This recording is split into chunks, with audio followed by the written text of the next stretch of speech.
ನಿಮ್ಗ ಪ್ರೆಗ್ನೆನ್ಸಿ ಒಳಗೆ ರಾತ್ರಿ ಸಡನ್ಲಿ ಕಾಲ್ ನೋಸಲಾಗಿ ಎಚ್ಚರ ಆಗ್ತತಿ.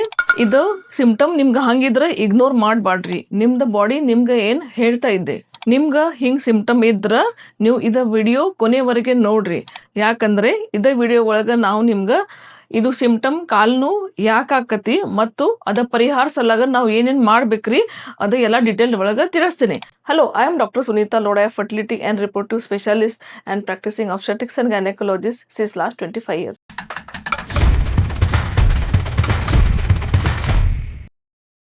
ಪ್ರೆಗ್ನೆನ್ಸಿ ಒಳಗ ಫಸ್ಟ್ 3 ತಿಂಗಳ ವಾಂತಿ ಇರ್ತತಿ, ಉಬ್ಳಿಕ್ ಇರ್ತತಿ. 4ನೇ ತಿಂಗಳ ಸ್ಟಾರ್ಟ್ ಆಕತಿ, ವಾಮಿಟಿಂಗ್ ಸ್ವಲ್ಪ ಸೆಟಲ್ ಆಕತಿ, ಸ್ವಲ್ಪ ಹಸಿವೆ ಆಗಕ್ಕೆ ಸ್ಟಾರ್ಟ್ ಆಕತಿ. ಅವಾಗ ಹೆಣ್ಮಕ್ಳಿಗೆ ಬೇರೆ ಪ್ರಾಬ್ಲಮ್ ಸ್ಟಾರ್ಟ್ ಆಕತಿ. ಅವ್ರಿಗೆ ಕಾಲು ಶುರು ಆಕತಿ, ಕಾಲಾಗ ಹೊರಟ್ ಆಗಕ್ಕೆ ಸ್ಟಾರ್ಟ್ ಆಕತಿ. ಅವ್ರು ವಿಚಾರ ಮಾಡ್ತಾರ ಎಷ್ಟ್ ದಿವಸ ಇದೇ ಪ್ರಾಬ್ಲಮ್ ಐತಿ, ಈಗ ಹೊಸ ಪ್ರಾಬ್ಲಮ್ ಚಾಲು ಆಗೈತಿ. ಮತ್ ವಿಚಾರ ಮಾಡ್ತಾರ ನಮ್ಗೆ ಇದು ಪ್ರಾಬ್ಲಮ್ಸ್ ಯಾಕೆ ಆಗೈತಿ ಅಂದ್ರ ಇದು ಆಗ್ಬೋದು ಸಲಗ ನಾವ್ ಏನೇನ್ ಮಾಡ್ಬೇಕ್ರಿ. ಆಮೇಲೆ ಆದ್ರ ನಾವ್ ಏನೇನ್ ಕೇರ್ ಮಾಡ್ಬೇಕ, ಅದರಿಂದ ನಮ್ದು ಇದು ಪೇನ್ ಕಡಿಮೆ ಆಕತಿ. ಒಪ್ಪಡಿ ಒಳಗ almost 50 to 60% patient alternate patient ನಮ್ಗ ಬಂದ್ ಹೇಳ್ತಾರ, ಡಾಕ್ಟರ್ ನಮ್ಗೆ ಕಾಲಾಗ ನೋವು ಆಕತಿ, ಕಾಲಾಗ ಹೊರಟ್ ಬರ್ತತಿ, ಕಾನ್ಸ್ಟೆಂಟ್ಲಿ ಕಾಲಾಗ ನೋವು ಇರ್ತತಿ. ಮತ್ತು ರಾತ್ರಿ ನಾವ್ ಮಲ್ಗಾಕ ಹೋಗ್ತೇನೆ, ಆ ಟೈಮ್ ಸಡನ್ಲಿ ಅನ್ಬೇರೇಬಲ್ ಪೇನ್ ಆಕತಿ. ನಮ್ಗ ನಿದ್ದಿ ಬರಂಗಿಲ್ಲ, ನಡ್ಯಾಕ ಬರಂಗಿಲ್ಲ, ಕುಂದ್ರಾಕ ಬರಂಗಿಲ್ಲ, ಅಷ್ಟು ಪ್ರಮಾಣಲಿ ಪೇನ್ ಆಗ್ತತಿ. ಅದಕ್ಕೆ ಇವತ್ತು ಈ ವಿಡಿಯೋ ಒಳಗ ಇದು ಪೇನ್ ನಮ್ಗ ಪ್ರೆಗ್ನೆನ್ಸಿ ಒಳಗ ಯಾಕೆ ಆಕತಿ, ಹೊರಟ್ ಯಾಕೆ ಆಗ್ತತಿ, ಆಮೇಲೆ ಹೊರಟ್ ಕಡಿಮೆ ಮಾಡ್ಬೇಕ್ರಿ, ಕಡಿಮೆ ಮಾಡಾಕು ಮತ್ತು ಬಂದ್ ಹೋಗಾಕ ನಾವು ಏನ್ ಮಾಡ್ಬೇಕು. ಫಸ್ಟ್ ಇದು ಕಾಲಾಗ ಹೊರಟ ನಮ್ಗ ಯಾಕೆ ಆಗ್ತತಿ ಅದ್ರ ಬಗ್ಗೆ ನೋಡೋಣ. ಏನೇನ್ ಕಾರಣ ಐತಿ ಅದ್ರ ಸಲಾಗಿ ಇದು ಆಕತಿ ಫಸ್ಟ್ ನೋಡೋಣ. First reason circulatory changes. Pregnancy ಒಳಗ ನಮ್ ಶರೀರ ಒಳಗ ಬಾಳ ನಮೂನಿ ನಾನಾ ನಮೂನಿ ಚೇಂಜಸ್ ಆಕತಿ. ಅದ್ರ ಒಳಗ ಒಂದ್ ಚೇಂಜ್ ಸರ್ಕ್ಯುಲೇಟರಿ ಚೇಂಜ್. ನಮ್ ಶರೀರದ ಒಳಗ ಬ್ಲಡ್ ಏನ್ ವಾಲ್ಯೂಮ್ ಇರ್ತತಿ ಅದು ಆಲ್ಮೋಸ್ಟ್ ಪ್ರೆಗ್ನೆನ್ಸಿ ಒಳಗ ಡಬಲ್ ಆಕತಿ. ಅದರಿಂದ ನಮ್ ಪೂರಾ ದೇಹಗೆ ಬಾವ್ ಬರ್ತತಿ. ಪ್ರೆಗ್ನೆನ್ಸಿ ಒಳಗ ಬಾವ್ ಇರ್ತತಿ, ಅದ ಬಾವ್ ನಮ್ ಕಾಲಾಗೇನ ಬಾವ್ ಇರ್ತತಿ, ಬಾವ್ ಆಕತಿ. ಅದರಿಂದ ನಮ್ಗ ಕಾಲಾಗ ಕ್ರಾಂಪ್ಸ್ ಆಗ್ತದೆ. 2ನೇದ ರೀಸನ್ ವೇಟ್ ಗೇನ್. ಪ್ರೆಗ್ನೆನ್ಸಿ ಒಳಗ ತಾಯಿದ ವೇಟ್ ಗೇನ್ ಹೆಚ್ಚಿಗೆ ಆಕತಿ ಮತ್ತು ಪಾಪುದ ವೇಟ್ ಗೇನ್ ಆಕತಿ. ತಾಯಿದ ಹೊಟ್ಟಿ ಬರ್ತತಿ, ಯಾವಾಗ್ಲೂ ಹೊಟ್ಟಿ ಜಾಸ್ತಿ ದೊಡ್ಡ ಹಾಕನ್ ಹೋಗತಿ. ಆ ಟೈಮ್ ಆ ಪಾಪುದ ವೇಟ್ ಸಲಾಗ ನಮ್ಮ ಹೊಟ್ಟಿ ಒಳಗ ಇನ್ಫೀರಿಯರ್ ವೇನ್ ಯಾವ ಹೇಳಿ ಒಂದ್ ವೇನ್ ಇರ್ತತಿ, ಆ ವೇನ್ ಮೇಲೆ ಪ್ರೆಷರ್ ಆಕತಿ. ಮಗು ಹೆಂಗ್ ದೊಡ್ಡ ಹಾಕನ್ ಹೋಗತಿ, ಇನ್ಫೀರಿಯರ್ ವೇನ್ ಮೇಲೆ ಪ್ರೆಷರ್ ಆಕತಿ. ಅದ್ರ ಜೋಡಿ ನಮ್ದ ಪೆಲ್ವಿಸ್ ಮತ್ತ ಲೋವರ್ ಲೆಗ್ ಗೆ ಯಾವ್ಯಾವ ವೇನ್ಸ್ ಹೋಗತಿ ಅದ್ರ ಮೇಲೆ ಪ್ರೆಷರ್ ಆಕತಿ. ಎಂಡ್ಗೆ ಪಾಪುದ ತಲೆ ಯಾವಾಗ್ಲೂ ಪೆಲ್ವಿಸ್ ಒಳಗ ಹೋಗತಿ. ಅವಾಗ ಪಾಪುದ ತಲೆ ಸಲಾಗ ನಮ್ದ ಪೆಲ್ವಿಸ್ ದ ಮತ್ತ ಲೋವರ್ ಲೆಗ್ ದ ನರ್ವ್ಸ್ ಇರ್ತತಿ, ನರಗಳು ಅದ್ರ ಮೇಲೆ ಪ್ರೆಷರ್ ಹಾಕತಿ. ಅದರಿಂದ ಕ್ರಾಂಪ್ಸ್ ಆಗಕ್ಕೆ ಚಾನ್ಸ್ ಹೆಚ್ಚಿಗೆ ಆಗ್ತದೆ. 3ನೇದ ರೀಸನ್ ಡಿಹೈಡ್ರೇಷನ್. ಜನರಲಿ ಪ್ರೆಗ್ನೆನ್ಸಿ ಒಳಗ ನೀವು 3 ಇಂದ 4 ಲೀಟರ್ ನೀರ್ ಕುಡಿಬೇಕ್ರಿ. ಅಂದ್ರ 12 ಇಂದ 15 ಗ್ಲಾಸ್ ಅದ ನೀರ್ ಕುಡಿಬೇಕ್ರಿ. ನೀರ್ ನೀವು ಕಡಿಮೆ ಕುಡಿದ್ರ ಮಸಲ್ ಗೆ ಹೈಡ್ರೇಷನ್ ಎಷ್ಟು ಬೇಕಷ್ಟು ಹೈಡ್ರೇಷನ್ ಆಗಂಗಿಲ್ಲ, ಹೈಡ್ರೇಷನ್ ಕಡಿಮೆ ಆಗ್ಬಿಡ್ತತಿ. ಆಕ್ಸಿಜನ್ ಸಪ್ಲೈ ಕಡಿಮೆ ಆಗ್ತತಿ ಮತ್ತು ಆಕ್ಸಿಡೇಟಿವ್ ಸ್ಟ್ರೆಸ್ ಹೆಚ್ಚಿಗೆ ಆಕತಿ. ಅದರಿಂದ ನಿಮ್ಗ ಕಾಲಾಗ ಹೊರಟ್ ಬರ್ತತಿ. 4th is calcium and magnesium deficiency. Pregnancy ಒಳಗ ತಾಯಿ ಹಸಿರು ಸೊಪ್ಪಿನ ಪದಾರ್ಥ ಕಡಿಮೆ ತಗೊಂಡ್ರ ಮತ್ತು ಹಾಲದ ಪ್ರಾಡಕ್ಟ್ಸ್ ಮೊಸರು ಮಜ್ಜಿಗೆ ಕಡಿಮೆ ತಗೊಂಡ್ರ, ಫ್ರೂಟ್ಸ್ ಕಡಿಮೆ ತಿಂದ್ರ, ಡಾಕ್ಟರ್ ಸಪ್ಲಿಮೆಂಟೇಶನ್ ಕೊಡ್ತಾರ ಟ್ಯಾಬ್ಲೆಟ್ಸ್ ಅದ ಕಡಿಮೆ ತಿಂದ್ರ, ಅದರಿಂದ ನಿಮ್ಗ ಕ್ಯಾಲ್ಸಿಯಂ ಅಂಡ್ ಮ್ಯಾಗ್ನೀಷಿಯಂ ಡೆಫಿಷಿಯನ್ಸಿ ಆಕತಿ. ಅದರಿಂದ ನಿಮ್ಗ ಕ್ರಾಂಪ್ಸ್ ಆಗಕ ಚಾನ್ಸ್ ಹೆಚ್ಚಿಗೆ ಆಕತಿ. ಆಮೇಲೆ ನೀವು ಪ್ರೆಗ್ನೆನ್ಸಿ ಒಳಗ ತಂಗಿನಕಾಯಿ ನೀರ್ ಕಡಿಮೆ ಕುಡಿತಾರ, ಹಂಗೇನಿದ್ರ ನಿಮ್ಗ ಹೊರಟ್ ಆಗ್ಬೋದು. ಮತ್ತು ನೆಕ್ಸ್ಟ್ ರೀಸನ್ ಈಸ್ ಫಟಿಗ್ ಅಂದ್ರೆ ವೀಕ್ನೆಸ್.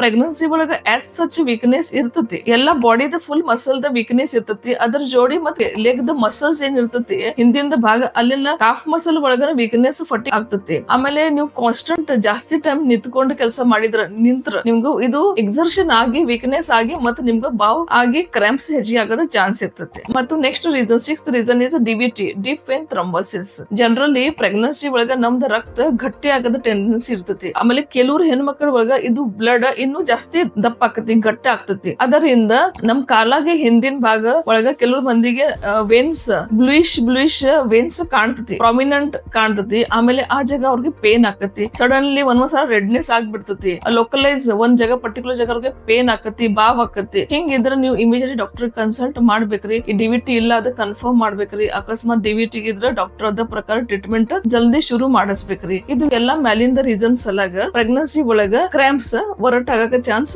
ಹೆಚ್ಚಿಗೆ ಇರ್ತತಿ. ಈಗ ಇದು ಹೊರಟ್ ಆಗ್ಬಾರ್ದು ಮತ್ತು ಆದ್ರ ನಾವ್ ಹೆಂಗ್ ಕಡಿಮೆ ಮಾಡ್ಬೇಕ್ರಿ, ಅದ್ರ ಸಲಾಗ ನಾವ್ ಏನೇನ್ ಮಾಡ್ಬೇಕ್ರಿ ಅದ್ರ ಡೀಟೇಲ್ ಒಳಗ ನೋಡೋಣ. First stretching exercise.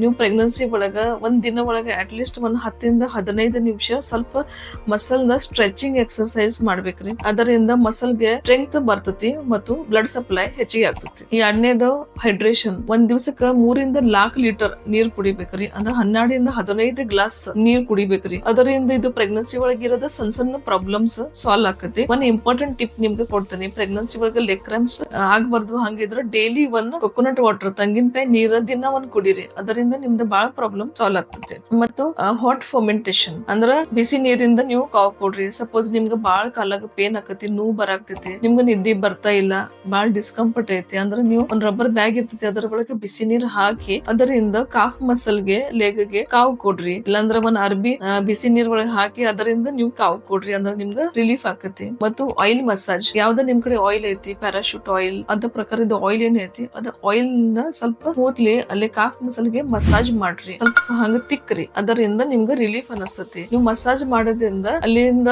Muscle the spasm ಕಡಿಮೆ ಆಕತಿ ಮತ್ತು ಬ್ಲಡ್ ಸಪ್ಲೈ ಹೆಚ್ಚಿಗೆ ಆಕತಿ. ಅದರಿಂದ ನಿಮ್ಗೆ ರಿಲೀಫ್ ಅನಿಸ್ತತಿ. ಮತ್ತು ನೀವು ಪ್ರೊಲಾಂಗ್ಡ್ ಇನ್ಆಕ್ಟಿವಿಟಿ ಅವಾಯ್ಡ್ ಮಾಡಿ. ಅಂದ್ರೆ ಹೆಣ್ಮಕ್ಳು ಯಾವ್ದು ಸ್ಪೆಷಲಿ ವರ್ಕಿಂಗ್ ಕ್ಲಾಸ್ ಹೆಣ್ಮಕ್ಳು ಇರ್ತೈತಿ, ಕಾನ್ಸ್ಟೆಂಟ್ಲಿ ಒಂದ್ ಜಾಗ ಕುಂದರ್ತಾರ, 8-9 ತಾಸು ಕುತ್ಕೊಂಡು ಕೆಲಸ ಮಾಡ್ತಾರ. ಆ ಹೆಣ್ಮಕ್ಳಿಗೆ ಕಾನ್ಸ್ಟೆಂಟ್ಲಿ ಒಂದ್ ಜಾಗ ಕುಂದರ್ಬೇಡ್ರಿ. ನೀವು 1 ತಾಸು 2 ತಾಸು ಆದ್ಮೇಲೆ ಸ್ವಲ್ಪ ಹೇಳ್ರಿ, ಸ್ವಲ್ಪ 5 ನಿಮಿಷ ಅಡ್ಡಾಡಿ ಬರ್ರಿ ಮತ್ ಕುತ್ಕೋರಿ. ನೀವು ಯಾವಾಗ್ಲೂ ಒಂದ್ ಜಾಗ ಕುಂದರ್ತಾರ ಆ ಟೈಮ್ ಏನ್ ಆಕತಿ, ನಿಮ್ದು 2 ಕಾಲು ಹೆಂಗಿಂಗ್ ಇರ್ತತಿ. ಅದರಿಂದ ಕಾಲಾಗೆ ಬಾವ್ ಬರ್ತತಿ. ಆ ಬಾವಿಂದ ನಿಮ್ಗೆ ಕ್ರಾಂಪ್ಸ್ ಹೆಚ್ಚಿಗೆ ಆಕತಿ. ನೀವು ಯಾವಾಗ್ಲೂ ಎದ್ದು ಸ್ವಲ್ಪ ಅಡ್ಡಾಡ್ತಾರ, ಒಂದ್ 2-3 ನಿಮಿಷ ಅಡ್ಡಾಡಿ ಬರ್ತಾರ. ಆ ಟೈಮ್ ಏನ್ ಆಕತಿ, ಸ್ವಲ್ಪ ಮಸಲ್ ದ ಆಕ್ಟಿವಿಟಿ ಆಕತಿ. ಅದರಿಂದ ಅದು ಸ್ವೆಲ್ಲಿಂಗ್ ಕಡಿಮೆ ಆಕತಿ. ಆಮೇಲೆ ನಿಮ್ದು ಕಾಲಿಂದ ಬಾವು ಕಡಿಮೆ ಆಕತಿ ಮತ್ತು ನೋವು ಕಡಿಮೆ ಆಕತಿ. ಅದಕ್ಕೆ ನೀವು ಕಾನ್ಸ್ಟೆಂಟ್ ಒಂದ್ ಜಾಗ ಕಂಟಿನ್ಯೂಸ್ಲಿ ಕುಂದರ್ಬಾಡ್ರಿ. ಆಮೇಲೆ ನೀವು ಸ್ವಲ್ಪ ಒಂದ್ ತಾಸಿಗೆ 2 ತಾಸಿಗೆ ಸ್ವಲ್ಪ ಅಡ್ಡಾಡಿ ಬರ್ಬೇಕ್ರಿ. ಆಮೇಲೆ ನೀವು ಯಾವಾಗ ಒಂದ್ ಜಾಗ ಕುತ್ಕೊಂತಾರ ಆ ಟೈಮ್ ನಿಮ್ದು 2 ಕಾಲು ಹೆಂಗಿಂಗ್ ಇಡ್ಬೇಡ್ರಿ, ಹಂಗ ಇಡ್ಬೇಡ್ರಿ. ಆ ಕಾಲಾಗೆ ತಳಗ ಒಂದ್ ಸಣ್ಣ ಸ್ಟೂಲ್ ಇಟ್ಕೋರಿ. ಅದರಿಂದ ನಿಮ್ ಫುಟ್ಗೆ ನೀವು ಒಂದ್ ಸಪೋರ್ಟ್ ಕೊಡ್ರಿ. ಎರಡನೇದ ನೀವು ರಾತ್ರಿ ಮಕ್ಕೊಂತಾರ ಆ ಟೈಮ್ ಮಲ್ಗ ಮುಂದ ನಿಮ್ಗ ಥಾಯ್ ಮಸಲ್, ಕಾಲಾದ ಥಾಯ್ ಮಸಲ್ ತಳಗೆ 2 ಕಡೆ ಒಂದ್ ಕುಶನ್ ಒಂದ್ ಪಿಲೋ ಹಂಗ 2 ಕಡೆ ಇಟ್ಕೋರಿ. ಅದರಿಂದ ಆಮೇಲೆ ಕಾಲ್ದ ಲೆವೆಲ್ ಸ್ವಲ್ಪ ನಾರ್ಮಲ್ ಕಿಂತ ಸ್ವಲ್ಪ ಮ್ಯಾಲ್ ಇಟ್ಕೊಂಡ್ ಹಂಗ್ ಮಕ್ಕೋರಿ. ಕಾಲ್ ಸ್ವಲ್ಪ ಮ್ಯಾಲ್ ಮಾಡಿ ಹಂಗ್ ಮಕ್ಕೋರಿ. ಅದರಿಂದ ನಿಮ್ದು ಕಾಲದ ಬಾವು ಕಡಿಮೆ ಆಕತಿ. ಆಮೇಲೆ ನಿಮ್ದು ಕ್ರಾಂಪ್ಸ್ ಕಡಿಮೆ ಆಕತಿ. ಮತ್ತು ನ್ಯೂಟ್ರಿಷನಲ್ ನಿಮ್ಗೆ ಹೇಳಿದ ಪ್ರಕಾರ ನೀವು ಕ್ಯಾಲ್ಸಿಯಂ, ಮ್ಯಾಗ್ನೀಷಿಯಂ, ಪೊಟ್ಯಾಷಿಯಂ ಇರೋದ ವಸ್ತು ಹೆಚ್ಚಿಗೆ ತಿನ್ಬೇಕ್ರಿ. ಅಂದ್ರೆ ನೀವು ಫಸ್ಟ್ ನೀರ್ ಹೆಚ್ಚಿಗೆ ಕುಡಿಬೇಕು ಹೇಳೇನಿ. ಮತ್ತು ತೆಂಗಿನಕಾಯಿ ನೀರ್ ಕುಡಿಬೇಕ್ರಿ. ಮತ್ತು ಫ್ರೂಟ್ಸ್ ಒಳಗ ಬಾಳೆಹಣ್ಣು, ಆಮೇಲೆ ಕಿವಿ ಫ್ರೂಟ್, ಆಮೇಲೆ ಖರ್ಬೂಜ ಹಣ್ಣು. ಇದರ ಒಳಗ ಕ್ಯಾಲ್ಸಿಯಂ, ಮ್ಯಾಗ್ನೀಷಿಯಂ, ಪೊಟ್ಯಾಷಿಯಂ ಹೆಚ್ಚಿಗೆ ಇರ್ತೈತಿ. ಅದರಿಂದ ನೀವು ದಿನಾ ಬಾಳೆಹಣ್ಣು ತಿನ್ಬೇಕ್ರಿ. ಬಾಳೆಹಣ್ಣು ಈಸಿಲಿ ಅವೈಲೇಬಲ್ ಇರ್ತೈತಿ. ಅದಕ್ಕೆ ನೀವು ಆರಾಮ್ ತಗೋಬಹುದು. ಕಿವಿ ಫ್ರೂಟ್ ಸಿಕ್ತಂದ್ರ ಕಿವಿ ಖರ್ಬೂಜಾನ ನೀವು ತಿನ್ಬಹುದು. ಅದರಿಂದ ನಿಮ್ಗೆ ಬಾಳ ರಿಲೀಫ್ ಆಕತಿ. ಅದರ ಜೋಡಿ ನಿಮ್ಗೆ ಡಾಕ್ಟರ್ ನಿಮ್ದ ಕ್ಯಾಲ್ಸಿಯಂ, ಮ್ಯಾಗ್ನೀಷಿಯಂ, ವಿಟಮಿನ್ ಡಿ ಮತ್ತು ವಿಟಮಿನ್ ಇ ಸಪ್ಲಿಮೆಂಟೇಶನ್ ಕೊಡ್ತಾರ. ಅದನ್ನ ನೀವು ತಗೋಬೇಕ್ರಿ. ನಮ್ದು ಸಪ್ಲಿಮೆಂಟೇಶನ್ ಒಳಗ ಮ್ಯಾಗ್ನೀಷಿಯಂ ಮಿನಿಮಮ್ 300 mg ಮ್ಯಾಗ್ನೀಷಿಯಂ ಇರ್ಬೇಕ್ರಿ. ಅದರಿಂದ ನಿಮ್ಗ ಕಾಲ್ ಕ್ರಾಂಪ್ಸ್ ಒಳಗ ನಿಮ್ಗ ರಿಲೀಫ್ ಆಕತಿ. ಮತ್ತು ಹಾಲಿಂದ ಪದಾರ್ಥ ಹೆಚ್ಚಿಗೆ ತಿನ್ಬೇಕ್ರಿ. ಹಾಲು, ಮೊಸರು, ಮಜ್ಜಿಗೆ, ತುಪ್ಪ ಇದನ್ನು ಹೆಚ್ಚಿಗೆ ತಿನ್ಬೇಕ. ಅದರಿಂದ ನಿಮ್ಗ ಇದು ಎಲ್ಲಾ ನ್ಯೂಟ್ರಿಷನ್ ಸಿಗ್ತತಿ. ಅದರಿಂದ ನಿಮ್ಗ ಕ್ರಾಂಪ್ಸ್ ಕಡಿಮೆ ಆಗಕ ಚಾನ್ಸ್ ಇರ್ತತಿ. ಅದಕ್ಕೆ ಇವತ್ ಈ ವಿಡಿಯೋ ಒಳಗ ಲೆಗ್ ಕ್ರಾಂಪ್ಸ್, ಪ್ರೆಗ್ನೆನ್ಸಿ ಒಳಗ ಕ್ರಾಂಪ್ಸ್ ಯಾಕೆ ಆಕತಿ, ಅದರದ್ದು ಏನೇನ್ ಕಾರಣ ಇರ್ತತಿ ಮತ್ತು ಕಾಲ್ದ ಪೇನ್ ಇರ್ತತಿ, ಅದು ಆಗ್ಬಾರ್ದು ಅಂದ್ರೆ ಆದ್ರನ ಮತ್ ನಾವ್ ಹೆಂಗ್ ಕಡಿಮೆ ಮಾಡ್ಬೇಕ್ರಿ, ಬಂದ್ ಮಾಡ್ಬೇಕು, ಅದ್ರ ಸಲಗ ನಾವು ಡಿಟೇಲ್ ಒಳಗ ಹೇಳಿದ್ವಿ. ಸಮರೈಸ್ ಮಾಡಿದ್ರ ನೀವು ಪ್ರೆಗ್ನೆನ್ಸಿ ಒಳಗ ಡೈಲಿ ಒಂದ್ 10-15 ನಿಮಿಷ ಸ್ಟ್ರೆಚಿಂಗ್ ಎಕ್ಸರ್ಸೈಸ್ ಮಾಡ್ಬೇಕ್ರಿ. ನೀರ್ ಹೆಚ್ಚಿಗೆ ಕುಡಿಬೇಕ್ರಿ. ತೆಂಗಿನಕಾಯಿ ನೀರ್ ಕುಡಿಬೇಕ್ರಿ. ಆಮೇಲೆ ಹಾಲು ತರದ ಪದಾರ್ಥ ಹೆಚ್ಚಿಗೆ ತಿನ್ಬೇಕ್ರಿ. ಫ್ರೂಟ್ಸ್ ತಿನ್ಬೇಕ್ರಿ. ಅದ್ರ ಒಳಗ ಬಾಳೆಹಣ್ಣು, ಕಿವಿ, ಖರ್ಬೂಜ ತಿನ್ಬೇಕ್ರಿ.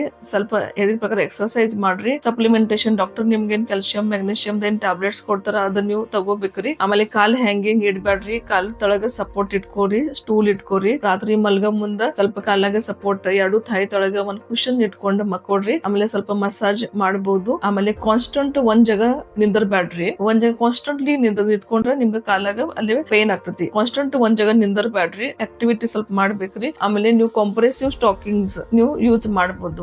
ಪ್ರೆಗ್ನೆನ್ಸಿ ಒಳಗ ಡಿಸ್ಕಂಫರ್ಟ್ ಕಾಮನ್ ಇರ್ತತಿ. ಬಟ್ ಸುಮ್ನ ಇದನ್ನು ಸಹನ್ ಮಾಡೋದ ಜರೂರತಿಲ್ಲ. ಇದೇ ವಿಡಿಯೋ ನಿಮ್ಗೆ ಹೆಲ್ಪ್ ಆಗೈತೆ ಹಂಗ ನಾವು ತಿಳ್ಕೊಂತೇನೆ.